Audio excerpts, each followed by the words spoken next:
Você certamente já passou por essa experiência. Foi a um museu ou uma exposição, viu uma obra de arte e se perguntou: por que isso é uma obra de arte?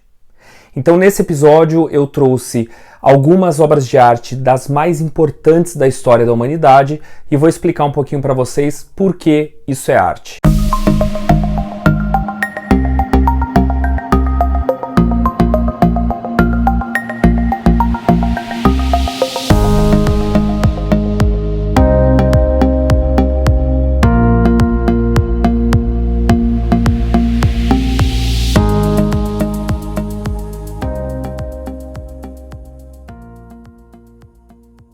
A primeira delas se chama A Fonte, de um artista chamado Marcel Duchamp.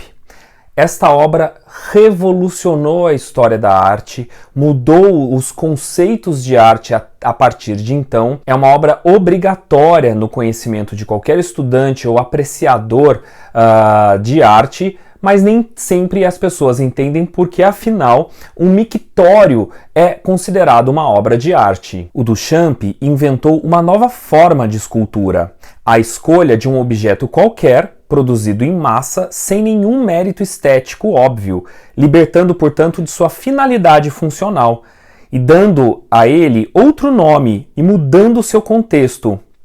Ele chamou essa nova forma de fazer arte de ready-made. Duchamp pretendia que ela fosse uma crítica aos colecionadores gananciosos e especuladores, e também aos diretores de museus ignorantes e pomposos.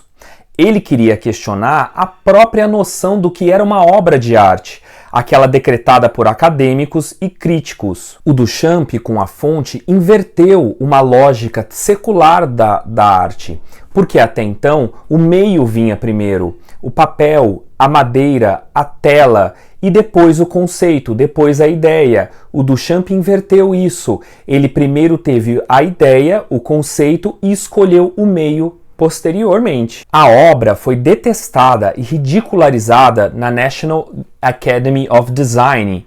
Mas aí, um fotógrafo famoso, o Alfred Stieglitz, tirou a foto do objeto, que nunca foi visto em público.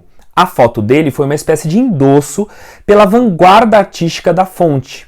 Com isso, 15 exemplares da fonte foram assinadas por Duchamp e estão espalhadas nas coleções mais sofisticadas do mundo. O Duchamp complicou o universo da história da arte, porque agora não bastava ver a obra e saber que ela é boa, que ela é bem feita, que ela tem grande valor. Porque ali o valor da arte não está só na estética, mas no conceito, que torna mais difícil você entender o que é uma obra de arte ou não. A segunda obra de hoje se chama O Bebedor de Absinto, do Edouard Manet. Ele faz parte da chamada fase pré-impressionista. Mas afinal, o que é isso? É um momento em que os artistas começam a quebrar umas regras, como a de fazer sua obra dentro do ateliê depois de observar a vida lá fora.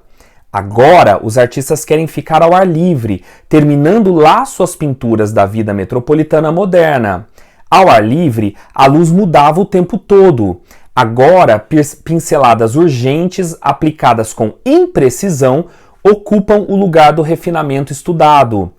Agora, querem acentuar o manejo do pincel com toques grossos, curtos, coloridos, dando uma energia jovem às obras, refletindo o espírito daquele tempo. O Manet pintou O Bebedor de Absinto com um cara que tá bêbado, mas sabendo que a obra ia ser rejeitada nos museus, ele coloca neste bêbado uma roupa respeitável, uma capa, né?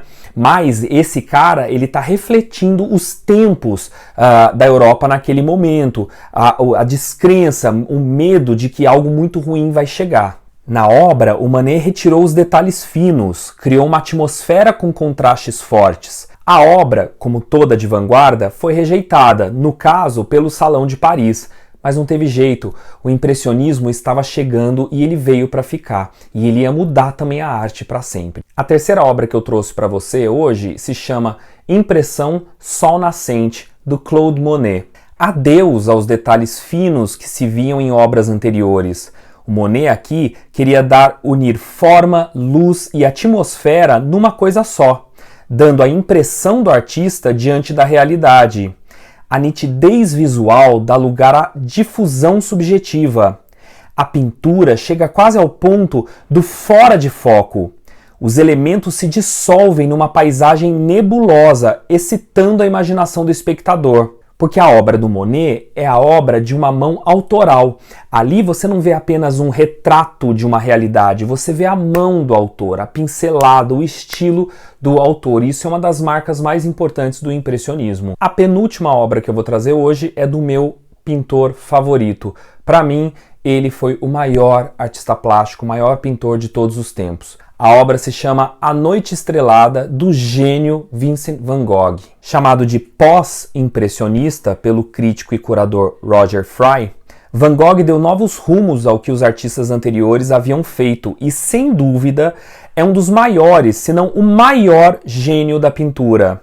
Suas primeiras obras são bem diferentes daquela que o tornou inigualável. Vamos pegar um exemplo da obra Os Comedores de Batata, que é do começo da fase notória dele na Europa. Van Gogh pinta 5 pessoas iluminadas por uma fraca lâmpada a óleo, uma espécie de documentarista da vida camponesa, com alto teor naturalista, aludindo à vida humilde, à dieta magra, tudo por meio de pinceladas e da paleta de cores. Repare nos dedos sofridos desses personagens. Já A Noite Estrelada, ela é uma obra tão bem feita, de um artista tão genial, que ela parece tridimensional, mesmo nós sabemos sendo bidimensional, porque ela é um quadro.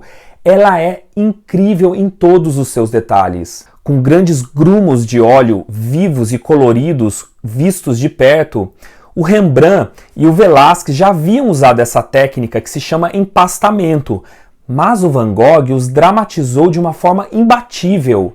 A tinta não só colore a obra, ela faz parte da obra.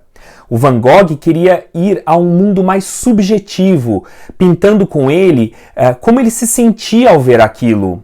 Então ele desfigurava, por exemplo, galhos para enfatizar a idade da planta, deformada pelo tempo. Uma vez, para entender a cabeça do Van Gogh, ele uma vez escreveu para um amigo, por meio do seu irmão, o Theo, aqui uma frase que explica muito bem como funcionava a cabeça desse artista. Preste atenção. Diga a Serré que eu ficaria desesperado se minhas figuras fossem exatas. Diga-lhe que anseio por fazer tais incorreções, tais desvios, remodelações, mudanças na realidade, para que elas possam se tornar, bem, mentiras, se você quiser, porém mais verdadeiras que a verdade literal. E com isso, quando ele opta por jogar o subjetivo, a sua visão, para a tela, ele começa a inspirar um outro movimento que vem à frente, o expressionismo, que é da última obra do nosso episódio de hoje. Todos vocês já viram essa obra, porque ela já foi usada para vários memes, mas você sabe por que O Grito, do Edvard Munch, é uma obra de arte, símbolo máximo do expressionismo na pintura? O Grito, do norueguês Edvard Munch, foi inspirado por essa ideia de obras que exprimem o máximo da emoção humana. Quando viu obras de Van Gogh em Paris, ele entendeu a sua missão como artista. O Munch usou o mesmo método de entortar a imagem em um grito para transmitir emoções profundas. O resultado é uma obra que, quando você vê, você claramente sente a expressionismo daquele personagem. É um grito de terror, de pavor e de súplica de um personagem que foi pintado no alvorecer de um século que foi um século de 2 grandes guerras na Europa.